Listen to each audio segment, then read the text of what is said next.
नमस्कार दोस्तों, welcome back to my channel the Anoop broadcast.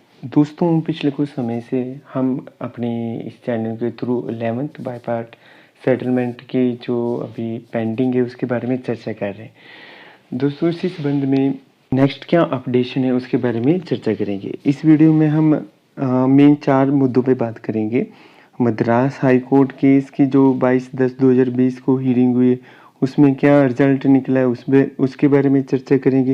Allahabad high court case की hearing जो 22/10/2020 को हुई उसके बारे में चर्चा करेंगे। All India banking employee association की जो 22/10/2020 को मीटिंग हुई है उसमें उन्होंने क्या डिसीजन निकाला है उसमें चर्चा करेंगे।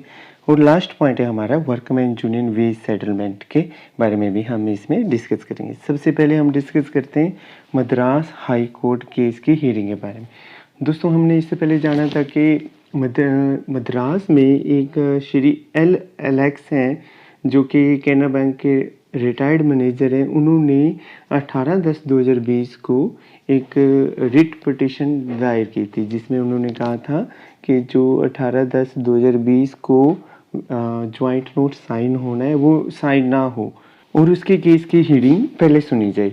उस समय इस केस की जो तारीख है वो 22/10/2020 दी गई थी। अब 22/10/2020 को इस केस की सुनवाई हुई। इसमें इन्होंने कहा I would like to inform you that the above referred writ petition came up for hearing before the Honorable Justice C.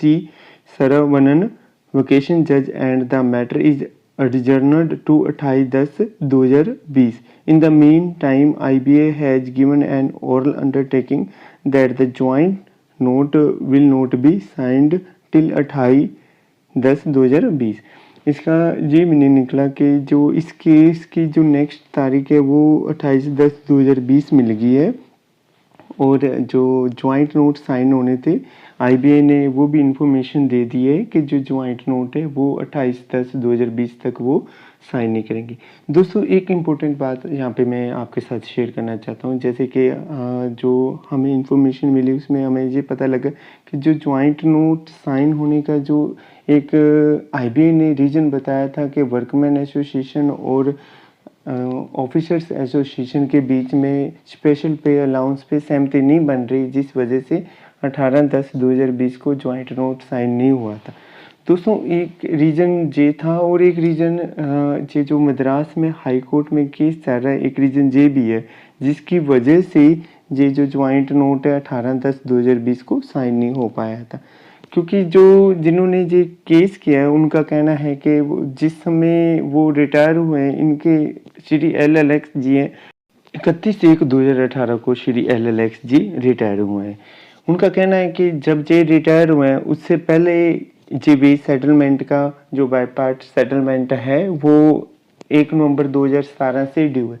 इसलिए जब वो रिटायर हुए हैं उसके इससे उनकी पेंशन और बाकी अलाउंसेस पे भी फ़र्क पड़ना है। इसलिए उन्होंने ये मुद्दा रखा और उन्होंने कहा कि भी उनकी भी बात सुनी जाए, क्योंकि ये जो ज्वाइंट नोट है, ये जो वेज सेटलमेंट पेंडिंग है वो 1 नवंबर 2017 से पेंडिंग है। अब इस कोर्ट केस की जो नेक्स्ट तारीख मिली है वो 28/10/2020 मिली है। 28/10/2020 की तारीख तक आईबीए ने ओरल इन्फॉर्मेशन दी है, ओरल अंडरटेकिंग दी है कि वो 28/10/2020 तक जो ज्वाइंट नोट है वो साइन नहीं करेंगे। अब चलते हैं इसके बाद दूसरे केस की ओर। दूसरे केस में इन्होंने कहा है honourable Manoj Kumar Gupta ji, Shri Sandeep Agarwal advocate has entered appearance on behalf of respondent number 4 and Shri Vivek Ratan Agarwal on behalf of respondent number 25. There is also a request for adjournment on behalf of Shri Vivek Ratan Agarwal, advocate, on personal grounds being not well. Counsel for the petitioner is also not present. Put up as fresh on 3rd November 2020, showing name of Shri Uday Pratap Singh as counsel for respondent number 16, Shri Sanjay Singh as counsel for respondent numbers 18, 23 and 26, and Shri K.M.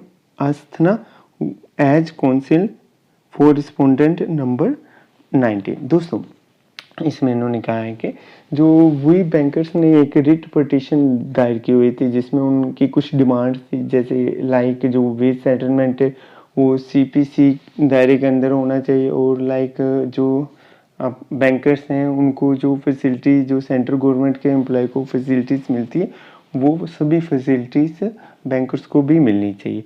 उसी संबंध में जो case था उसकी तारीख 22/10/2020 मिली थी, और 22/10/2020 को भी इस केस का कोई डिसीजन नहीं हो पाया। अब इसकी जो डेट मिली है वो 3 नवंबर 2020 मिली है। अभी इस केस की जो नेक्स्ट सुनवाई है वो 3 नवंबर 2020 को होगी।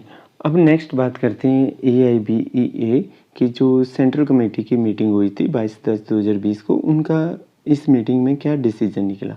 दोस्तों इन्होंने सबसे पहले कुछ लोगों को श्रद्धांजलि अपनी होमेज दी है। उनमें से जो नाम है जैसे Shri Pranab Mukherjee former president of India, Swami Agnivesh, Shri Ramvilas Paswan junior minister, comrade Roja Deshpande former MP, Ruplal Mehra leader of Bank of India Punjab federation, comrade Bipin Talukdar general secretary TBBEA Tripura, comrade Subhash Sawant general secretary INBEF, comrade N Sundarana Murthy working president AILICEF, Hathras gang rape victim and all those who lost their lives due to corona infection and current pandemic, those who lost their lives in various natural calamities and communal clashes etcetera.